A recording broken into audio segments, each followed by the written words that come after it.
This episode of the Savage Lovecast is brought to you by Load Boost by VB Health.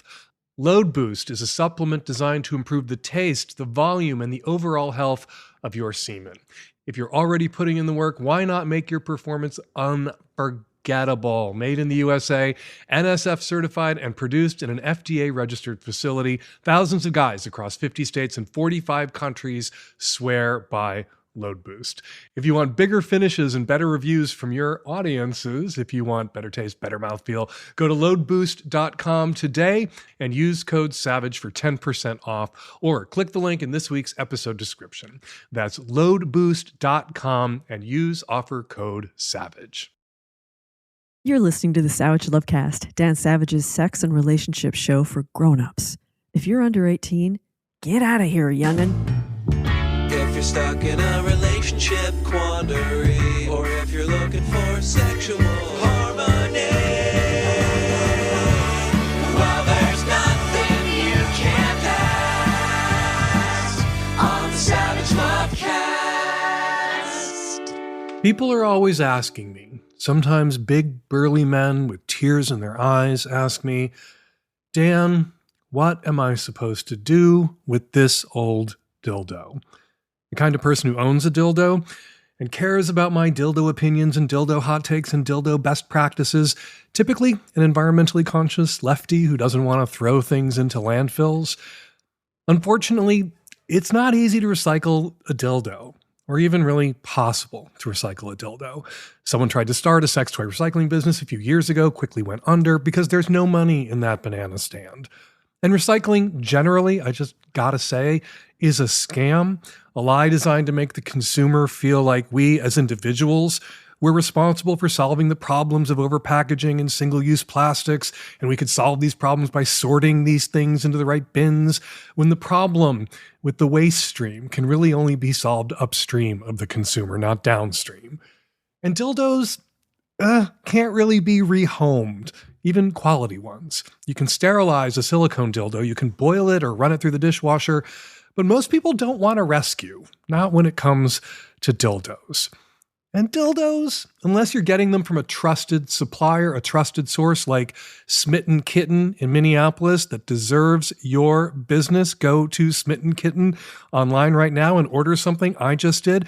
Unless you're getting your dildos from a trusted source, you can never be 100% sure what they're made of. Some unscrupulous sex toy manufacturers have slapped 100% silicone labels on dildos made from mystery meat plastics loaded with phthalates and other nasty chemicals.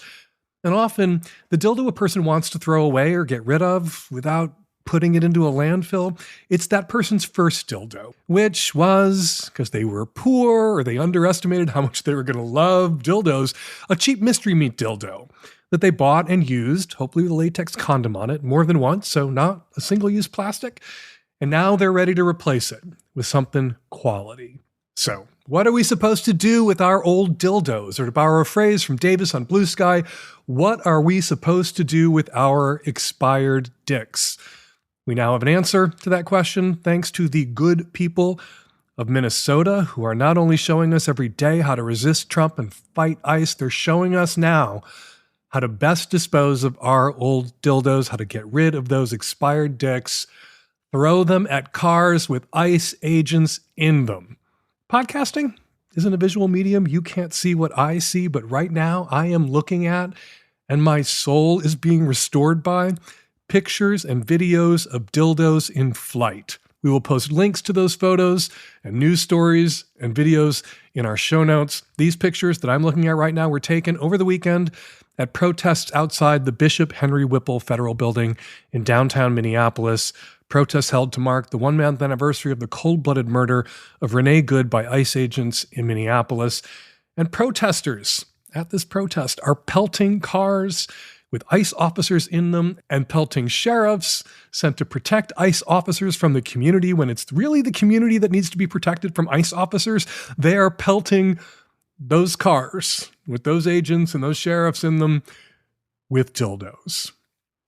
Look, I'm sorry to say all those dildos are still going to wind up in landfills. Someone is going to gather them up and throw them in the trash, and they're going to get hauled away to the nearest dump. But your dildo, we now know, doesn't have to go straight to the landfill. It has one more job to do.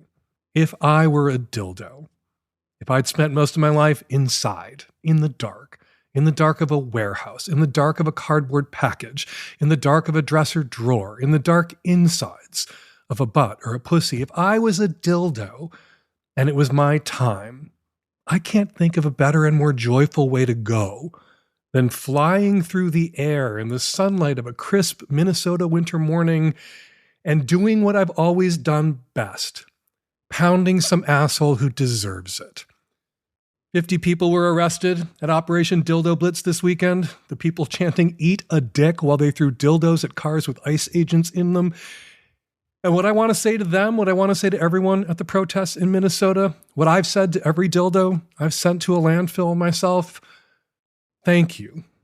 Sincerely, thank you for your service.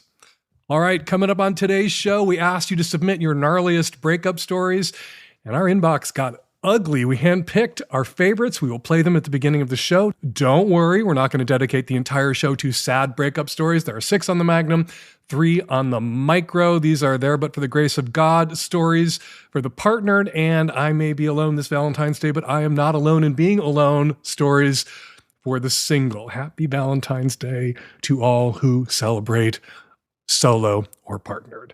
Then we hear from a man who sneezes uncontrollably after he comes, a woman after my own heart, who is begging all men everywhere to shave off those beards finally. And a man wonders whether there was a kinder, gentler way to tell a hookup she gave him gonorrhea. Did he stick the dismount? Find out on today's show. And joining me on the Magnum, Adam Zmith, author of Deep Sniff, A History of Poppers and Queer Futures, returns to the show to help answer a straight woman's question about how to get her hands on quality poppers. Magnum subs, be sure to check out your email on Thursday morning for a link to Savage Love Live. Thursday at noon, my Zoom hangout for our Magnum sub starts at noon Pacific time. We will see you there. If you would like to become a Magnum sub, get all the perks of being a Magnum sub supporter of the Savage Lovecast, which includes more calls, more guests on the Lovecast, more questions in the column, invites to Savage Love Live, and more perks. Go to savage.love and click on subscribe right now. All right, let's get to our first breakup story. This episode is brought to you by Beducated, the platform for pleasure-based sex education for adults. Look, sex is a skill. Beducated is where you can learn about sex and acquire those skills with over 150 online courses from the world's top sex experts. You can learn everything you need to level up your sex life. Right now, click the link on the show notes and go to beducated.com to take their quiz and start your personalized pleasure journey. This episode of the Lovecast is brought to you by the good folks at Squarespace. They make it easy to build a beautiful website, blog, or online store. Head on over to squarespace.com/savage for a free trial. And when you're ready to launch, use the offer code SAVAGE to save 10% off your first purchase of a website or domain. Hi, Dan, Nancy, and the tech-savvy at-risk youth. This is my breakup story for your Valentine's Day episode. My husband of 8 years at the time and I decided to rent our house to be closer to his work. And he heard from a friend who was interested in renting. Before a lease was even signed, she made comments about how she had always had a crush on him. This seemed a little odd to me because she hadn't made contact with him for years, and it was honestly a weird thing to say before entering into a business relationship, but I trusted him. Skipping ahead, surprise, surprise, we needed to evict. She didn't pay rent and left the house with considerable damage.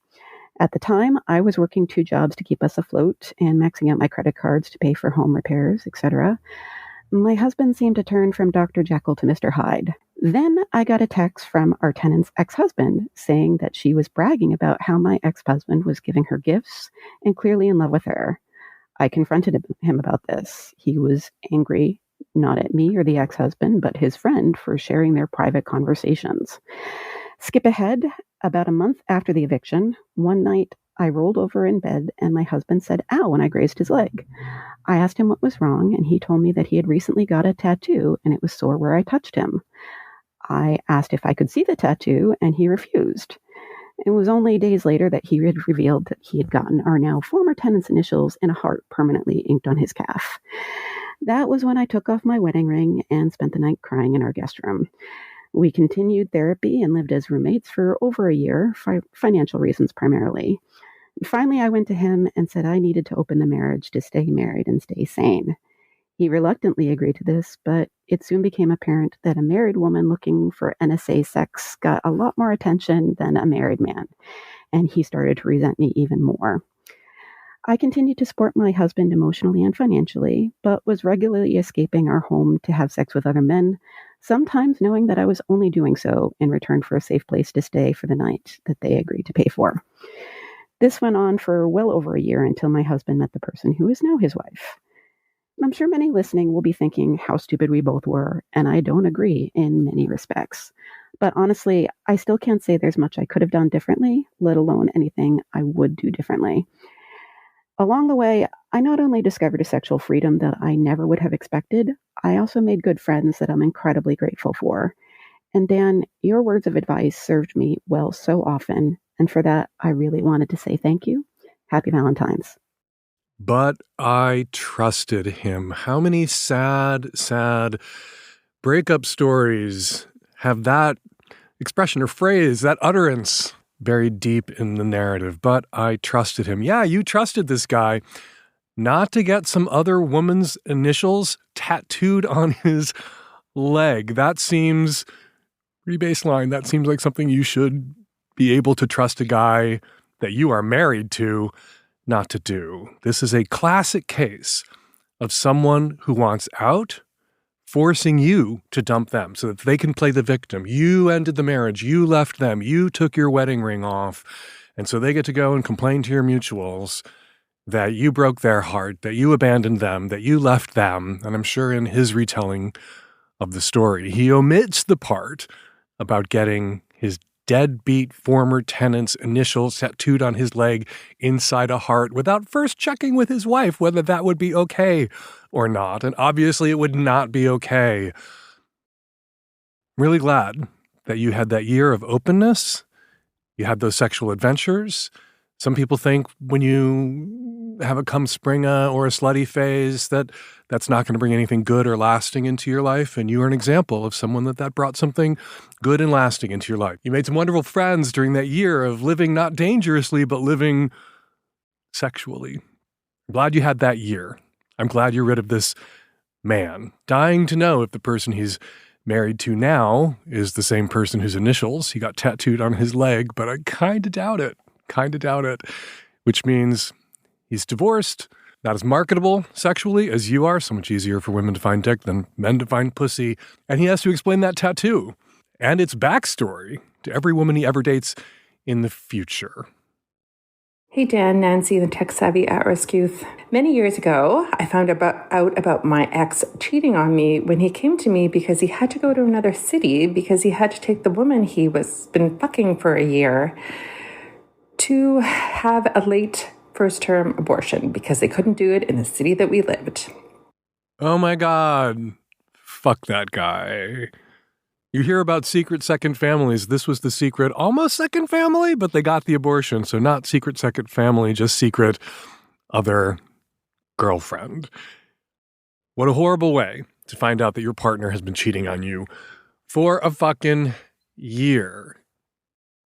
I promised when we solicited these calls from people about their heartbreaks and their awful relationships that ended that I would 100% take the side of the person who called, who got dumped in the worst way. But I'm going to give the tiniest sliver of credit to him that he actually, after a year of lying his fucking face off, manned up just a little bit to tell you what he was doing and that he didn't make this woman go off and do it on her own with a girlfriend or a gay friend, that he went with her. Yeah, he deserves to be executed at dawn, but he deserves a decent final meal. And you deserve all of our sympathy. Fuck that guy.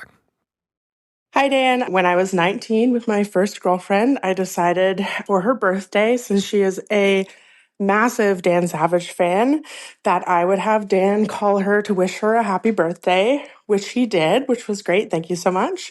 Apparently, they had a little chat during this call in which she was coached that maybe it was for the best that she break up with me. So 2 days before Christmas, a few days later, she broke up with me on the advice of Dan Savage after I had Dan Savage call her for her birthday.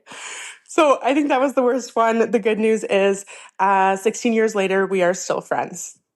Thanks, Dan. I feel like I'm being deposed here, and I want to invoke my rights under the Fifth Amendment, and I want to answer every question with an I do not recall. I don't recall this call 16 years ago. 16 years ago, I don't recall fucking anything, and I don't keep a journal, so I can't consult my diary, but I don't doubt that this happened. This is the kind of thing that I could see myself possibly doing, getting on the phone with somebody because the girlfriend asked me to give this girl a call because she was a fan. And then we start talking about the relationship, and I sometimes can't help myself. And I start giving advice. Apparently I advised your girlfriend to break up with you, which then she did 2 days before Christmas. I would have urged her to wait. I mean, the problem with waiting to break up with somebody around the holidays is can't do it around Thanksgiving, can't do it around Christmas, can't do it around New Year's, and then gotta do it before Valentine's gets too close, or then you can't do it because it's Valentine's Day. And if they're Irish, you can't do it because it's St. Patrick's Day. And then another year goes by. I'm glad she did it promptly. Wish she waited till after January 1st. I'm glad you're still friends. And it's been 16 years and you've processed your anger. I assume you're probably mad at me at some point. You processed your anger with me and are no longer mad at me, which I very much appreciate considering what I did to you. Happy Valentine's Day. Okay, that's all the bad breakup stories. Now on to the rest of the show. This episode is brought to you by Squarespace. It is time to get serious and it is time to get busy. You're going to need a website and it's got to look and work good. Fortunately, Squarespace has got you. Combining 2 decades of industry-leading design experience with cutting-edge AI technology, you can unlock your strongest creative potential. It empowers anyone to build a beautiful, more personalized website tailored to your unique needs and craft a bespoke digital identity to use across your entire online presence. Get started with Squarespace's award-winning designer templates, then customize the look, feel, and features to fit your brand or business. Choose from expertly curated color palettes that can be applied to any template, getting you one step closer to a finished product. Squarespace also has powerful built-in SEO and commerce tools so you can quickly get a site up and running that supports your business. Oh my lordy, there's so much more to yap about with Squarespace. That's why the Hump Film Festival uses it and my stupid band too. Head on over to squarespace.com for a free trial. And when you're ready to launch, go to squarespace.com/savage and use the offer code SAVAGE to save 10% off your first purchase of a website or domain. That's squarespace.com/savage and use the offer code SAVAGE. Hey, Dan, I am a straight male, married for almost 30 years, and regular sex life, it's got its ups and downs, but all in all, pretty good. Weird little thing that's been happening. Hard to know when it started, maybe 5, maybe 10 years ago. I don't know. After my wife and I have sex, I sneeze uncontrollably 10, 15, maybe 20 times in a row. It's not terrible. We laugh about it. It's funny. But in the end, I wish it didn't happen. So what's that about? Can it stop? It's unlikely to stop because what you got going on there is an indiscrete stimulation of the parasympathetic nervous system during arousal that is filling the tissues that line your nasal passages, which some of them are erectile tissues that produce lubrication, as you know, when your nose runs. Some mismatch, some crossed wire in your system is causing you to sneeze during sexual arousal. And it's not an uncommon thing. I'm looking here at a study, National Library of Medicine, National Institutes of Health, from the Journal of the Royal Society of Medicine, published on the NIH website, our government's NIH website, all about this very phenomenon, sneezing induced by sexual ideation or orgasm, an underreported phenomenon. So underreported. There are more of you out there, more people with this condition or who develop this condition later in life than any of us are aware. But you know what's really depressing about this study that I just read at the NIH website? Not that some people sneeze after sex. Like, there's something about sneezing that is kind of enjoyable, and you're not sneezing during sex. It's not like while you're on the ramp up to orgasm, while you're in your partner and you want to be kissing your partner's face or burying your face in their armpit or nuzzling their tits. You're sneezing your head off and it's taking you out of the moment. It's happening for you after orgasm. So it's not a huge inconvenience. And if you like sneezing, it could be an extra pleasure. And there are sneezing fetishists out there who might like to meet you. What's depressing about reading this study is the notice at the top. Because of a lapse in government funding, the information on this website may not be up to date. Transactions submitted via the website may not be processed, and the agency may not be able to respond, blah, blah, blah, blah, blah. More evidence that the Trump administration and Robert F. Kennedy Jr. are shivving our important institutions that protected our health, like the NIH, like the CDC. And it is so depressing. I used to turn to these websites, the CDC's website, the NIH's website, for the most up-to-date and accurate information about sex, sexually transmitted infections, things like sneezing after orgasm or during arousal. And now I can't trust these websites. And it is so depressing watching it all atrophy and fall apart in real time. Fuck these people. So thank you for your call. Enjoy the sneezes. Could be worse. You could be sneezing during, you're sneezing after. Just roll with it. Nothing you can do about it.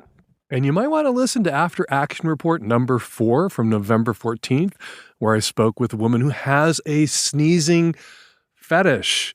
Don't know if you guys are open, but there are people out there who would like to meet you, who would get off on being in the room with you after sex while you snoozed your head off. Nothing would give them more pleasure. So if you're ever single again, you could put yourself out there, look for a sneeze fetishist. Or if you're poly or open, you can hang that shingle on Field right now and make some sneeze fetishist a very, very happy woman.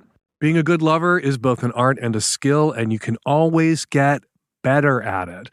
Both giving and receiving sexual pleasure takes practice, and many of us could benefit from some training. I'm happy to say that there's no better place to learn, get that training, get that education than Beducated, the world's largest platform for sex education.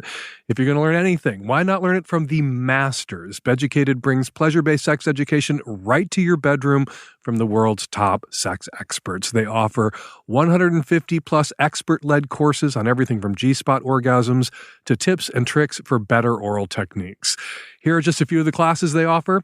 Make Your Partner Squirt, Solving Premature Ejaculation, Hand Job Mastery. It is more complicated than you might think. Sex Without Gender Roles, and Face Sitting, one of my personal favorites. This is just a fraction of the classes they offer, and there really is something at Beducated for everyone. Beducated offers clear video tutorials, practical exercises, and reliable information. You can choose to learn on your own or with your partner, and their content is inclusive, embracing all races, sexual orientations, and genders. Whether you're single, in a relationship, or exploring your own desires, Beducated is a safe space for everyone. Their courses empower you to enjoy sex more, build confidence, and communicate better with your partner or partners.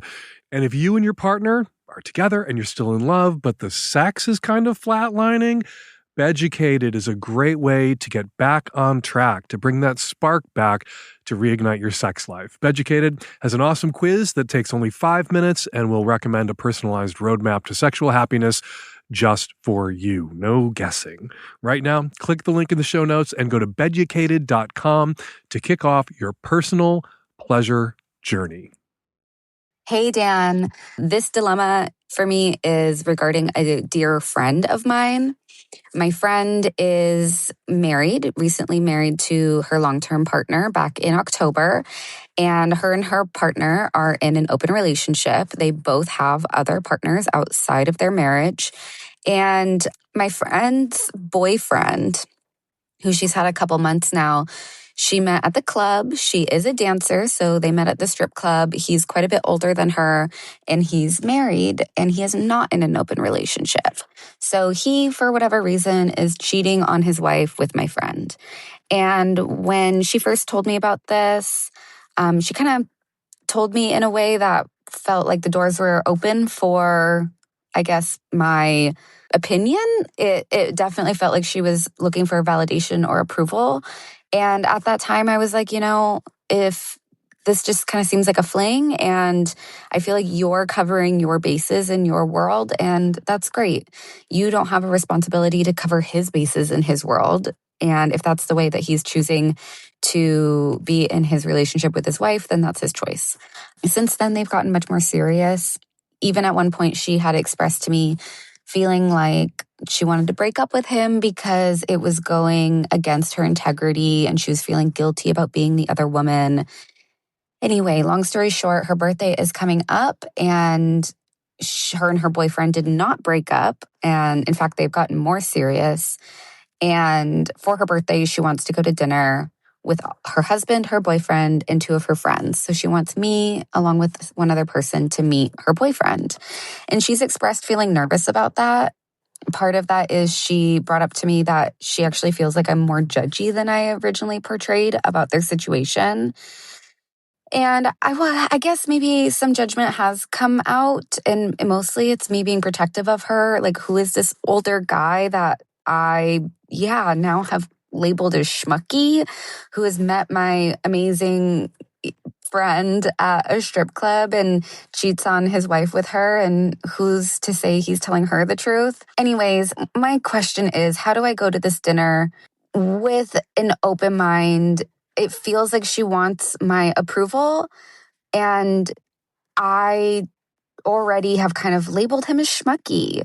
What are your thoughts? How do I go into this interaction with an open mind and a blank slate for this person? All right, just listening to your call, one piece of evidence for the defense of this relationship, one extenuating circumstance that I think makes this perhaps less toxic than it might be, is that your friend is not pining for this married man to be her primary partner. She's not fucking some married man who's told her, oh, if things were different, I'm going to leave my wife soon and we can be together. She doesn't want him to be her husband. She's got a husband. This guy is just her boyfriend, her piece on the side, her secondary, her backup, her whatever. She doesn't want him in a way that he can't be had. He's married to somebody else. Doesn't sound like he is planning to get a divorce. I'm sure if he was lying to your friend about wanting to be with her and maybe getting a divorce, you would have included that information. So that makes me feel like maybe this is a little less shitty and toxic. And there's other facts not in evidence here that make me wonder about this guy. Because you don't include any details about what your friend knows of his marriage. And of course, all she can know of his marriage is what he's told her, because she can't ask his wife. But there are people out there in loveless, sexless marriages who are taking my advice and doing what they need to do in order to stay married and stay sane. And there are sometimes very good reasons why people in sexless, low-conflict marriages might choose to stay married for the kids or for the social position or just for the inertia and shared history of it all, and discreetly get their sexual needs met elsewhere. And maybe his wife knows, or maybe his wife doesn't officially know, but knows and is tolly and would rather him go fuck somebody else than bother her for sex, and it's fine. Or maybe he's a monster. Maybe he's a fucking monster, and he's cheating on his wife with a stripper and 10 other women, and his wife is miserable and she feels trapped in a marriage with a cheater that she can't leave for economic reasons, or because they have kids, or she's entirely dependent on him. We don't know whether he is a piece of shit. Your friend likes him. Now he's her boyfriend, and she's gotten to know him better. And that argues if your friend has any taste or judgment against him being a total piece of shit. So I think you should go to this dinner and you should meet him and you should talk to him.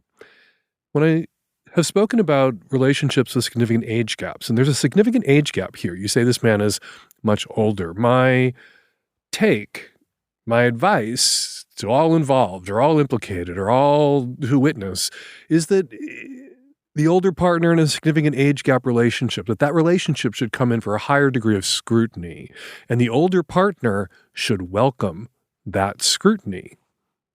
When it comes from family, when it comes from friends of the younger person that they're dating, that they should welcome the scrutiny and be able to understand why the friend might be skeptical about them, about their character, about the relationship, and be willing to answer questions that are asked in a non-assholey way.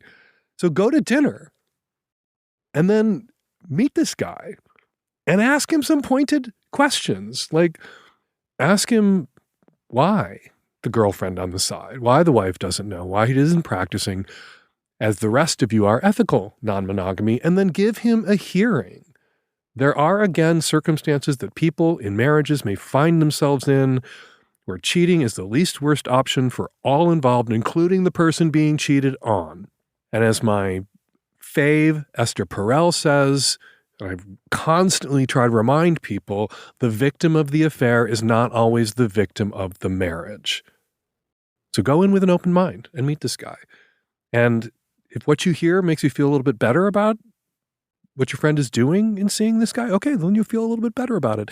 If you have a conversation with him and you leave feeling worse and you are convinced he's a piece of shit, tell your friend. Or your friend, if they're sitting at your table while this all goes down, will witness it. They won't need to be told. They'll know. But if you walk away, she wants you to meet him. If you walk away from this meeting, we want our friends to meet the people we're dating. We want our friends to meet our partners, our pieces on the side, the people we're cheating with. We want our friends to meet those people so that they can sometimes knock the rose-colored glasses off our faces and give us their honest opinion. And so, if you leave this dinner with a low opinion of this guy, your friend, by inviting you to this dinner, invited you to share that opinion with her. And you shouldn't hesitate. But go in with an open mind. You might leave this dinner with a higher opinion of Schmucky than you had when you went in which case you're going to need to come up with a new nickname for him. Hi, Dan. Last week you ranted about mustaches. Here's my rant about beards. This is a trend that has gone on for far too long. I live in the Northeast, and 95% of the guys around here have beards. Guys, would you want to see a woman with her face half covered up with hair that literally feels like a dish scrubber? When I see a beard, I automatically think there's no way that thing is getting between my baby soft thighs. Guys, I want to kiss your smooth cheeks. I want to feel your cheek on my cheek. Come on, let's lose this trend. Please, just shave. Look like yourself and not like every other guy. Nothing much to add, but right there with you. God, how long has it been since I brought up heated rivalry? Too long since I brought up heated rivalry. If Connor's story deserves credit for nothing else, I mean, credit in addition to nailing that Russian accent and having that ass, Connor's story is single-handedly bringing back shaggy hair, clean shaven. Oh my God, I love him for that alone. Or I love Ilya for that alone. Yeah, the beard thing, it is a terror. It is a plague. There's so much to fear in the future. One of the things that I fear in the future, or maybe this would actually turn this around. President J.D. Vance, if God forbid Donald Trump should die in saddle, and J.D. Vance, and I hope Donald Trump lives forever and dies surrounded by his loved ones at a ripe old age, and of course his loved ones would be a bank of television cameras. But if J.D. Vance becomes president, our first bearded president in 100+ years, worst case scenario, like that's going to make beards more popular, but J.D. Vance is so fucking repugnant a human being that maybe the one upside of a president fucking J.D. Vance will be everyone will be suddenly revolted by beards as you, caller, are, and I am. Got to look for those silver linings where we can find them. Hey, Dan. A few months ago, I reconnected with someone from my past that we had expressed interest in each other, but nothing had ever happened, and we ended up hooking up. We had a conversation before we did about STIs, and I said that I was pretty certain I was in the clear. I'd had one other partner. She said something more or less to the same effect. I went in for a routine STI screening not long after that, and I tested positive for oral gonorrhea. Now, because this person doesn't always have their phone or doesn't always have cell reception, I sent her a voice memo, a voice recording with this information. I was pretty light about it. I said, I think one of us probably owes the other one an apology. If it's me, I'm sorry. And that was sort of that. And I didn't hear back from her. And given that gonorrhea is quickly becoming antibiotic resistant, I wanted to make sure that this didn't slip through the cracks. I didn't want to make sure that, she was being safe as well. So I sent her a follow-up text a couple of days later, never heard anything. And I sent her another follow-up text about a week after that, and I still didn't hear back. This is someone I know relatively well. I'm wondering, should I have done something differently? I never heard back from her. It's been several months now. I did learn through talking to one other person who potentially could have given it to me that it wasn't from that other person. It was from this most recent hookup. Although she doesn't know that. For all she knows, maybe I gave it to her. So she might be mad at me for thinking that I gave her gonorrhea. She also might be embarrassed for thinking that she gave me gonorrhea. I just don't know. It left kind of a bad taste in my mouth because I tried to be pretty open and light about this. Maybe we both should have been a little bit more careful about our sexual health. But at the end of the day, this wasn't such a huge deal for me, and nor should it have been, I think, for her. But I'm just wondering if I should have done something differently, or if I'm right to be maybe a little bit disappointed by how she handled this. When I had gonorrhea decades ago, I called the person. I hadn't had sex for months. I had sex with somebody, came down with gonorrhea 10 days later. Obviously had to have been this guy. And I called him just to let him know. No accusatory tone, cost of doing business, price of freight, both adults. We know the risks. Entirely possible that he was asymptomatic when we had sex, but infectious. And I was not angry. I just wanted him to know so that he could get tested, especially if he had oral gonorrhea or gonorrhea in the butt, which is probably where I got it, which doesn't always present the kind of symptoms that inspire someone to go to the clinic and get tested and treated because it's not painful. He was furiously angry with me and accused me of having given him gonorrhea, which was, just looking at the calendar, impossible, but furiously angry with me that I had accused him of giving me a sexually transmitted infection, which I guess in a way I had because I went through the timing, but I was motivated by concern for him and his other sex partners. He was a slut. I'm a fan of sluts. So I feel you.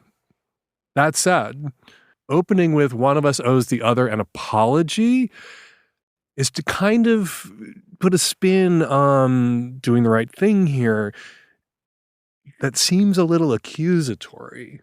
Just wanted to let you know I tested positive for gonorrhea. I'm so sorry about the timing. I just want you to know you should get tested too. No, somebody owes somebody else an apology. We're sexually active adults. We have more than one partner. This is the cost of freight, cost of doing business. These are the risks we assume. You don't have to point a finger at her, which is probably how she took it, and then make up for pointing a finger at her by pointing that same finger back at yourself. There was no finger pointing required. Could be she, like that guy who definitely gave me gonorrhea decades ago. Could be she's insecure and upset about it. The thing about oral gonorrhea is that sometimes people don't know they have it. The symptoms can be subtle. They can pass quickly. Gonorrhea in the rectum. People can have gonorrhea that doesn't cause discharge and pain during urination, which is the kind of gonococcal infection that inspires people to go to the fucking doctor, to lets people know they need to go to the fucking STI clinic. So she could have had it for a while, or you could have had it for a while. You went in for a standard STI screening and it caught it. Good for you. And you let her know about it. Good for you. Next time you find yourself in this position, just leave off one of us owes the other an apology and just go with the matter-of-fact, friendly, responsible, non-shaming disclosure and encouragement to go get tested. Yeah. That could be why you haven't heard from her, or she could be defensive and weird, like that guy to me 40 years ago, and that's why you haven't heard from her. And I think your framing was a little off and perhaps a little off-putting, but good for you for calling. Good for you for following up. You absolutely did the right thing. Hey, Dan. My boyfriend and I have been dating for about 2.5 years. I'm about to get my IUD removed in a couple of weeks, and so this brought up the topic of contraception, and I asked him if he was willing to get a vasectomy, and he said no, because he wasn't sure what the future holds, which was very confusing for me because we had talked about profusely that we didn't want kids. I mean, he made that very clear in the beginning of our relationship that he did not want kids. And so I probed him a little bit more, asking about it, and he says that he doesn't want an expensive reversal surgery, which, again, reinforced my belief that he wasn't sure if he wanted kids or not. And then, I asked him again, and he said that he didn't want an unnecessary surgery for his body, which just sounds like an excuse to me. So I'm not sure how to ask this in a way that makes him understand that he might want kids. He's in denial right now. Everything that he has told me says that he might want kids, but for some reason in his mind, he's like, no, I don't want kids. But everything that he's telling me does. So I'm looking for some counsel and advice from you and your audience. 24 months, 2 years. You've been together 24 months, and he is just your boyfriend. And you're asking him to get a vasectomy. That is a big you guys aren't married. You haven't been together for 10 years. You don't have the kids. You want to have all of the kids you want to have. Nor have you come to the decision 10 years into your marriage that you never want to have kids. This is a big ask.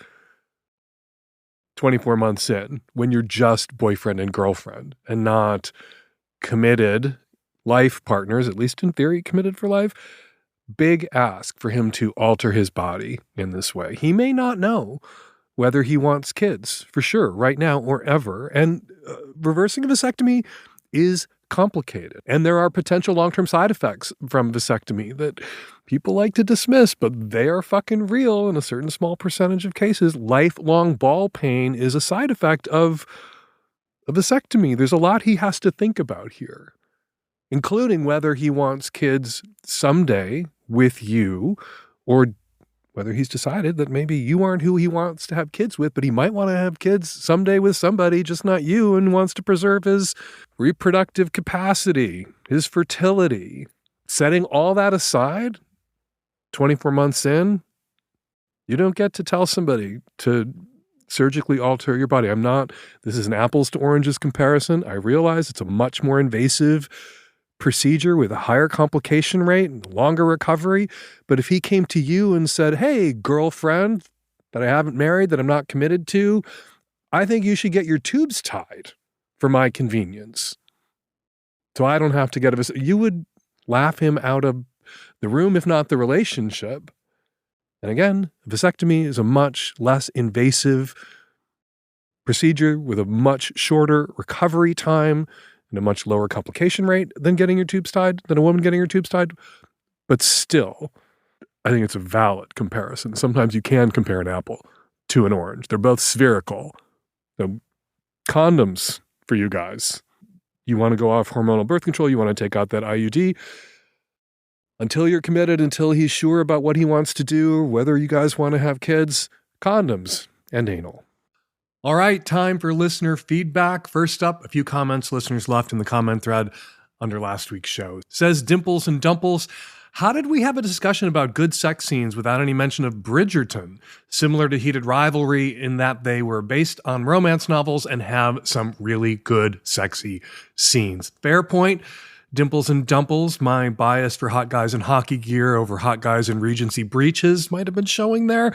Also left out, as comedian, TV writer, and pop culture expert and Savage Lovecast guest Ashley Ray pointed out, industry which is a huge hit with Gen Z, despite or because of all of the crazy, meaningless sex scenes. Says Pentatonic, to the woman looking to indulge in exhibitionism, reach out to the people who run the sex club you went to and ask them if it's fine for you and your partner to continue to go there without swinging. They will probably say yes. The club may cater to swingers, but swingers still like to watch.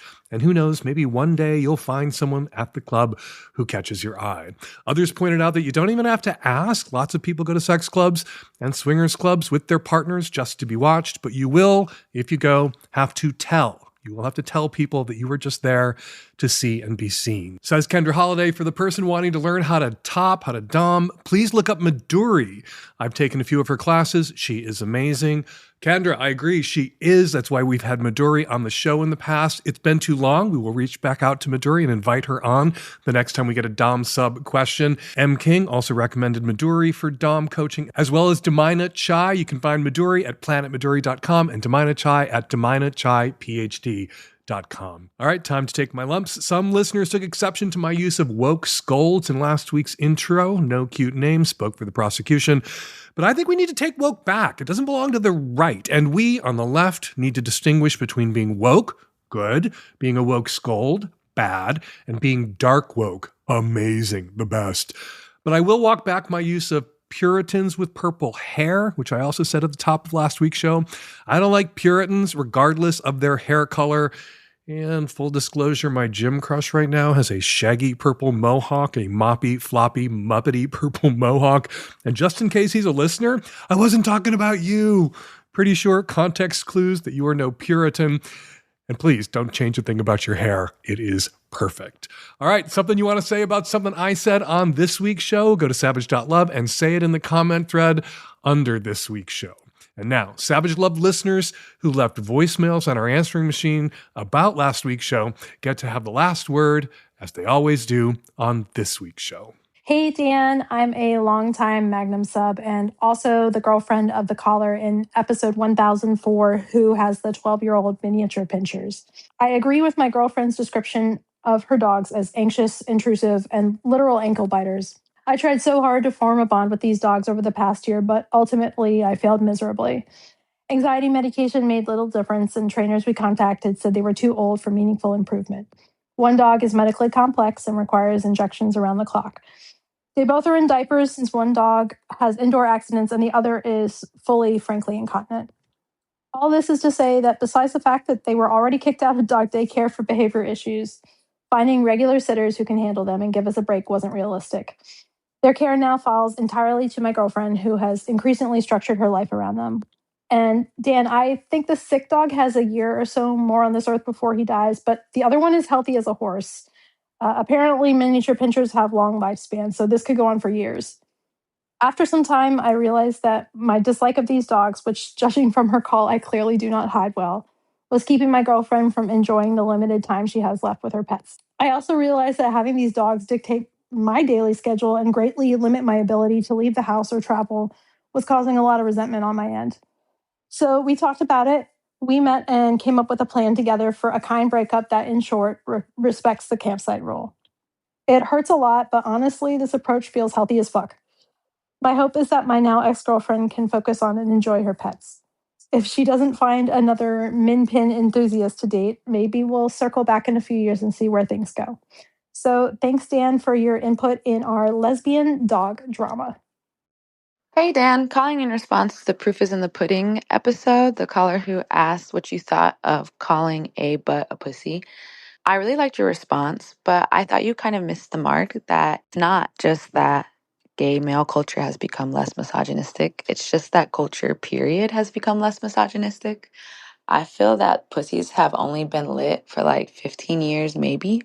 But now, media, music, movies, pussies are lit. They're popping. The pussies are popping. It wasn't that long ago that for straight men, pussies are gross and eating pussy made you more fucking gay. That it's really recent. And I think that it's like a powerful cultural shift of the last decade or so. Hi, this is in response to the caller who lives in the rural spot with the donkeys and the chickens who's looking for some partnership. I've lived rurally also, And yes, you do. There is a little bit of legwork that does need to happen. But my first thought was have a retreat or some sort of event where gay men come visit the farm. Maybe you can build out your land with, solar shower or with hot tub. And the retreat doesn't have to be sex focused or anything. It could be homesteading focused or community focused or meditation, or hire a yoga teacher and come and do yoga for the weekend. But you can bring people out to your beautiful retreat space. You can have work days also. That's another really great way to meet like-minded people. I know that a lot of circus people and retired circus folks, production folks, the whole community, burners would love to come out to a gay retreat on a beautiful farm. And we are going to leave it there. Got a sex question? Got a relationship quandary? Go to savage.love/askdan to record your question directly onto our website, or you can send a recording of your question to us via email at q@savage.love, or you can give us a call at 206-302-2064 and leave us a message on our answering machine. And if you've tried something new and you want to debrief about it with me, email us at q@savage.love and you can come on. You can come all over After Action Report with me. The 21st edition of the best dirty little film festival in the world, the Hump Film Festival, premieres in Portland, Oregon on February 20th, with screenings to follow at cities all over North America and Europe this spring. For a full list of cities, dates, and showtimes, and to watch the scorching hot trailer and order your tickets to see Hump in a theater as Hump was meant to be seen, go to humpfilmfest.com. Savage Love Live, again, reminder, this Thursday, watch those inboxes for your invites, Magnum subs. And if you want to join us at this Savage Love Live and all subsequent Savage Love Lives and get more Lovecast and get more column and get other perks, become a Magnum sub right now at savage.love. Follow me at Blue Sky at Dan Savage. Follow me on Instagram at Dan Savage. For all things Adam Zmith, his books, Deep Sniff, Soulmates, and the Logbooks, his podcasts and other projects, go to adamzmith.com. That's Adam Zmith with a Z. You can also follow Adam on Instagram at adam.zmith. The Savage Lovecast is produced every week by Nancy Hartunian, and me and Nancy and the tech-savvy at-risk youth will all be back at you next week on an installment of Savage Lovecast. Thank you, as ever, for downloading.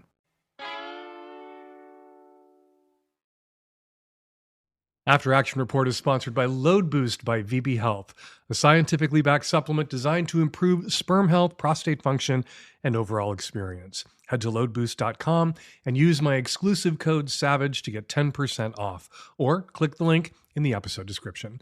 Elevate your performance with Load Boost. That's loadboost.com and use my exclusive code SAVAGE.